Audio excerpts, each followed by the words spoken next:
Welcome to California, not North Coast presentation. In the past, we looked at California's North Coast, which of course encompasses Sonoma County and Napa Valley, which took a lot. It was a pretty robust presentation, and I think it was pretty well put together. Napa Valley, if you recall, represents about 4% of the production of wine out of California. So today we're going to go over the other regions of California that sort of stand out too. And I'll start with a big map. And I'll be honest, early in my career as a sommelier, I knew very little about California wine growing regions. Even as I passed the intro and certified sommelier exams, I didn't know nearly as much as I really probably should have for the places that I was working about California, to be honest with you. So we can see here the North Coast is highlighted in yellow. And this, of course, is home of Sonoma and Napa, and was the focus of our video presentation last week. We dedicated, 45 minutes to it. I think this week's presentation will be closer to probably around 30 minutes or so. But important regions to pay attention to, as we mentioned, with the small amount of production actually comes out of here as far as volume is concerned. The Central Valley right here, broken down into the Sacramento and San Joaquin Valley, represents the bulk of bulk wine production when it comes to California wine. You've also got Sierra Foothills here to the east. You've got the Central Coast, which we'll pay close attention to in today's presentation. Of course, as we get down towards San Luis Obispo and Paso Robles. Then you've got Southern California down here, which I've never seen a whole lot of wines that have been labeled with much of these. And then you've got a few little dotted regions in the north, Sayad Valley, Willow Creek, and Trinity Lakes up here. But really, we're going to focus on the Central Coast, Central Valley, and Sierra Foothills. As I mentioned earlier with the Central Valley, it's broken down into the Sacramento Valley and the San Joaquin Valley. And perhaps most important, right here at the delta of the two rivers, Sacramento and San Joaquin, you find Lodi. And that's where these sub-regions of Lodi come into play. And it's an area where there's a gap in the coastal range that allows for a cooling influence to come through and makes it not nearly as hot as the rest of the region.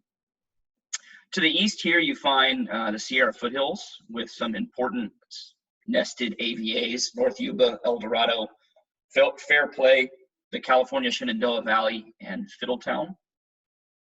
And I think it's important also to pay attention to the nested AVAs of Lodi here too. And we'll take a closer look at this map in just a second. We mentioned the majority of wine production for California is here. It's huge. It's a massive swath of land. It's very hot. It sits in the region 4, region 5 on the Winkler scale, and it's heavily irrigated. The San Joaquin Valley has over 100,000 hectare planted at this point. Half of the production in the Central Valley is actually Gallo. You also find Bronco, you find Wine Group, and a few others that are major players here. The most important AVA, though, as we mentioned, at that delta is Lodi. And we can take a look real quick, a little bit closer. You can see where the Sacramento River and San Joaquin River meet in that delta, and then you get small other little rivers that break off: Deer Creek, Cosumnes, Dry Creek, Macalumne, Bear Creek, and Calaveras. And then you also have on the eastern edge the Comanche Reservoir. And so within it are these nested AVAs. You see the Lodi AVA is sort of split in two areas here. Here's the Cosumnes River, the it's actually Alta Mesa, slight misprint there. Slough House, Borden Ranch, Jayhant, Macalumne River, Clement Hills, very important AVAs to pay attention to. Then other Central Valley AVAs that are kind of important too: Dunnigan Hills, Clarksburg, Cape Valley, and Merritt Island. The Sierra Foothills sit on the western edge of the Sierra Nevada Mountains. Your sub-AVAs there, we mentioned earlier, are listed here. Shenandoah is the lowest and the warmest area. I've actually never really seen a lot of bottlings that come out with any of these nested AVAs. I'd be interested to try them. We move on to the Central Coast, and this is perhaps the premier growing area when it comes to quality for these other regions, right? It starts up here in the north In Alameda County around San Francisco and Oakland, moves down through Santa Clara County. You get San Mateo, which is important for the Santa Cruz Mountains AVA. And then you get the Santa Cruz County, where Ben Lomond Mountain is. Moving to San Benito County here, and you can see these nested AVAs. Really the only one I've ever seen is Mount Harlan with Calera has a bottling from there. Then we get Monterey County. I've seen a few things from Carmel Valley. Obviously, you've seen plenty from Santa Lucia Highlands and Arroyo Seco. And as we mentioned, this hot area down here, number 21, of course, is Paso Robles, which is broken down into 11 nested AVAs today. We'll take a look at those and try to decipher the best way to remember what's going on there. But you'll also have York Mountain, Edna Valley, and Arroyo Grande Valley down here. Always hard for me to remember that Arroyo Seco is in Monterey and Arroyo Grande Valley is in SLO. Trying to get better at that. And then as you get further south before California bends east-west, you find Santa Barbara County, home to some fantastic production of Chardonnay and Pinot Noir with Santa Maria Valley, Santa Clara Valley, Santa Ynez Valley, and the Happy Canyon of Santa Barbara. So in general, the Auspice du Rhone is held annually in Paso Robles, co-founded by Kentucky outlaws Frank and Jesse James' Uncle Drury in 1869. Pretty interesting. Paso Robles is famous for Syrah and Zinfandel and a few others, but Gary Eberly is famously known as the godfather of Paso. Santa Barbara was the site of the original missions. Pierre Lafon opened Santa Barbara Winery in 1962, although he had to source from other regions because there was a general lack of viticulture in the area. And then, of course, that movie Sideways brought a lot of acclaim to the region.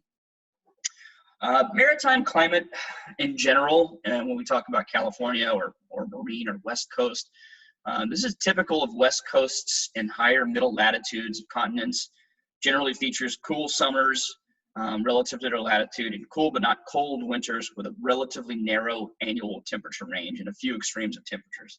This shifts as we talk about certain regions throughout the central coast. Obviously, as we get further inland, we find yourselves in much warmer areas. Obviously, much further south, but I do recall being in San Diego just a couple of years ago. In the mornings, it was usually about 70 some odd degrees, but if you went further inland, you would see shifts. We were there on a day when it was 112 degrees. I mean, it was pretty fantastically horrible to be in it, to be there. One of the places up in the north, Livermore Valley in Alameda County, there is super warm. You'll see different regions when it comes to the Winkler scale throughout the area. Region 1 in Santa Barbara, it's the longest growing season in California. You get a 1B in Santa Maria Valley. Cold ocean fogs that tend to invade here, but they escape Santa Barbara to the southeast, and you find low rainfalls. And then Santa Ynez Valley, interestingly enough, it's a region 1 in the coast, and then a region 3 to the east. So you could see as you start to get further inland, those temperatures really do begin to rise. And I wanted to take a quick moment just to talk about the Winkler scale and these different regions, broken down into 6 different regions. Originally it was 5. Eventually they split up region 1 into 1A and 1B, and you could see the differences in degree days here. So just a baseline explanation of how this works. 50 degrees Fahrenheit is your absolute zero. So that means that every degree over 50 degrees Fahrenheit is considered a degree day. This is totaled up over the growing season, which is 213 days of the year, about 30 weeks or about 58% of the year. So you could see the average range here in temperature for each of these regions. Doesn't seem like a huge difference, right? 57 to 59 degrees, 59 to 61, 61 to 64. You could see these are pretty narrow temperature bands. Mendoza is actually listed, if you look at Mendoza East on Wikipedia, as 4,614 days. That would make it the warmest at 71 degrees average in region 5. Paso Robles is 3,491 days, which puts it at a hot region 3. Napa is 3,390 days. Those are both region 3s at 67 degrees average per. So my point here is that a couple of degrees in temperature is a massive, massive difference. And not all degree days are the same. we know that there is supremely intense heat in Paso Robles in certain areas, while in Napa Valley you get that cooling influence that comes in off the bay. So there could be some things beyond just the Winkler scale. This is a good way to look at things, but you also have to understand the other climatic influences that are occurring within the region to look at it as a whole. And some different elevations and geography throughout California here. In general, the Santa Cruz Mountains are dominated by high altitude vineyards between redwood forests, anywhere from 400 to about 3,000 feet. The Gabilan Mountains run north-south along the coastline. We had made mention of that Calera Mount Harlan bottling. You also find the Chalon AVA and the Gabilan Mountain chain, and we'll take a look at that here in a second. The Santa Lucia coastal mountains block Paso Robles and keep it more inland. The Templeton Gap within Paso Robles affects the western and northern AVAs of PR. Point Conception in Santa Barbara County bends the coastline east-west from north-south, and this creates a funnel for cool oceanic weather forced from deep Arctic and Antarctic currents. Obviously, you have the San Andreas Fault Line down the eastern portion of the region. You get slopes up to 600 feet in Santa Maria Valley, and then the bend in the Santa Ynez River ends the ocean influence for the AVA down there. Soil types, as we look in the southern area of Central Coast, you find more marine influence, carbonate-infused soils. Santa Ynez Valley is sand, silt, and clay. Santa Barbara County, you see more sedimentary in the ocean floor. That'll be limestone, chalk, chert, clay loams, sandy loams, and river rocks and gravel near the rivers. And then there's a proposed nested AVA of Alisos Canyon in Santa Ynez Valley, where you find a little more sandstone and shale down there. Chardonnay is more than half the plantings in Monterey. Pinot Noir, obviously highlighted by Santa Lucia Highlands in Monterey and in Mount Harlan. Paso Robles, of course, we find Zen, Cabernet, Bordeaux blends, Rhone-style blends, Cal-Italians, if you will, Sangio, Nebbiolo, and Barbera, and then some non-traditional white blends too. Certain viticultural techniques on the western edge of Paso Robles. A lot of the Zens are dry farmed, and that comes from an Italian heritage. You could also get 100% Syrah from Ballard Canyon that uses a special bottle with Ballard Canyon actually debossed across it. And now we're going to take a look at each of these major subregions and the AVAs within them. Monterey County AVAs, we mentioned Carmel Valley. Santa Lucia Highlands, the home to Gary's Vineyard, important. Again, that Arroyo Seco stands out, and of course, Chalon and the Gabilan Mountains. Here's Monterey, and you could see too, I think it's important to note, here's the Santa Lucia range, and then on the eastern side, you find the Gabilan range. And so that's where Chalon sits, in the midst of the Gabilans. Pretty remote area to get to. I've heard it's a really fun drive. You can see the bulk of the Monterey AVA here, including Arroyo Seco, San Bernabé, San Lucas, Hames, and San Antonio valleys down here. And then in the Santa Lucia range, you find the Carmel Valley and the highlands for Santa Lucia. San Luis Obispo, further south, of course, a pretty large area because it covers both Paso Robles, York Mountain, Edna Valley, and Arroyo Grande. You also get just a sliver of Santa Maria Valley that jets in over to the San Luis Obispo side. And then south of that, you'll find Santa Barbara County. So the major subregions there that are not Paso Robles, as we mentioned, York Mountain, Arroyo Grande, and Edna Valley. And then you have Paso Robles. And this is a great map because it breaks things down into the western hilly areas, which includes Santa Margarita Ranch, Paso Robles, Willow Creek, Adelaida District, and Templeton Gap. The Templeton Gap affects the inland northern areas and the western areas. Then it also has the inland valleys, as it were, San Miguel District, Paso Robles, Estrella, Paso Robles, Geneseo, and El Pomar. And then you get your inland hilly areas, San Juan Creek, the Paso Robles Highlands District, and Crested District. So overall, this is 600,000 acres. There are 32,000 of it planted for Paso Robles. It exploded in growth from 50 to over 200 wineries since 2000. East of the 101 is super hot with no direct ocean breezes, and it produces extremely ripe wines. West of the Salinas River, which basically the 101 and Salinas are pretty hand in hand here, the soil is a lot more limestone and calcareous. East of the Salinas River, it's a lot more sandy. Those western hilly areas are up to 2,400 feet with as much as 30 inches of rain and super calcareous soils. This is where Rhone varieties play best.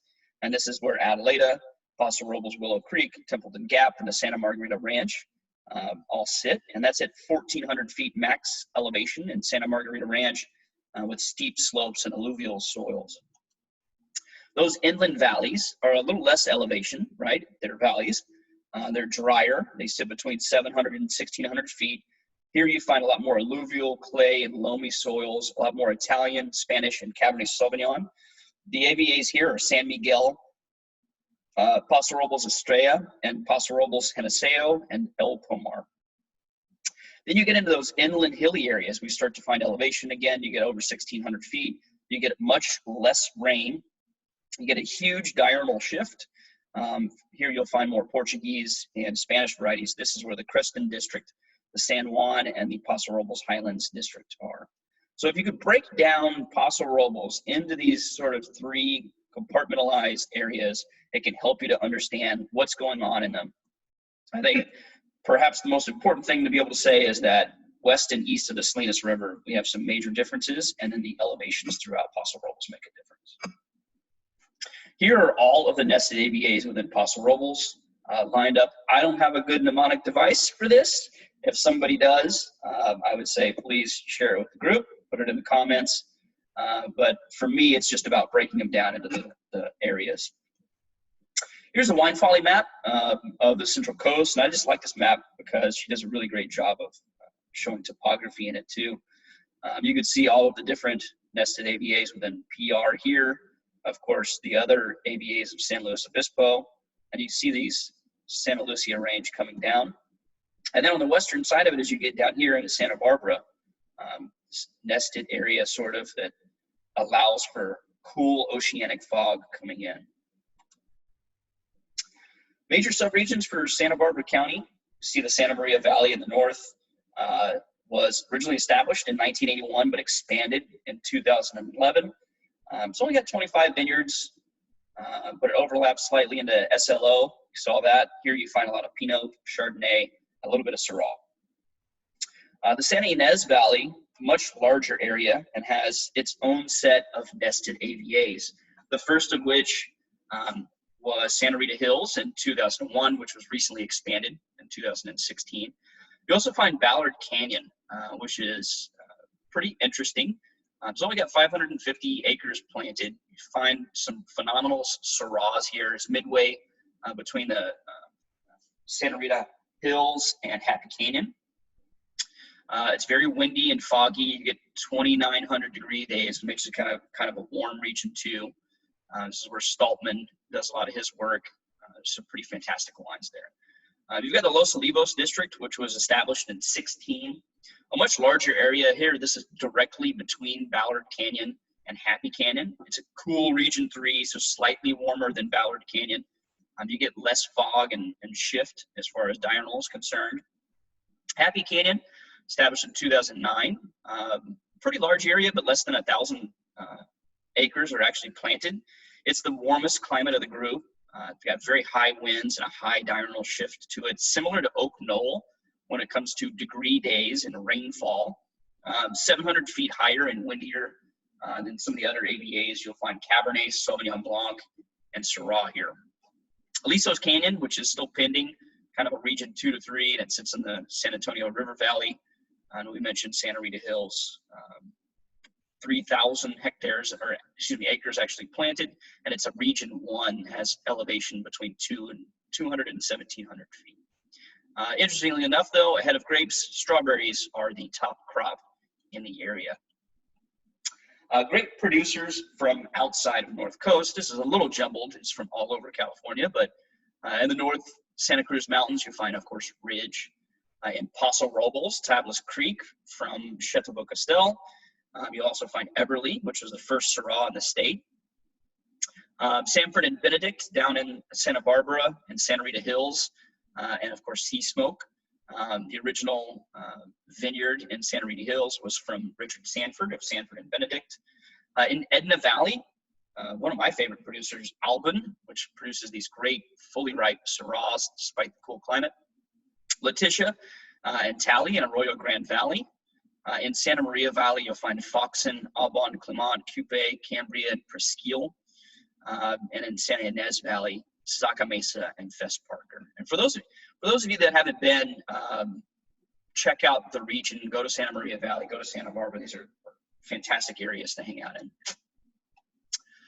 That's my show for this week. Quick, easy, not a ton of content. We'll be back next week. We're actually going to look at what we're calling other North America, basically everything that's not Pacific Northwest and California. That includes Mexico, that includes Canada. It's a pretty robust presentation. So we took a little bit of a lighter show today. We'll see you guys next week. Cheers and enjoy your weekend.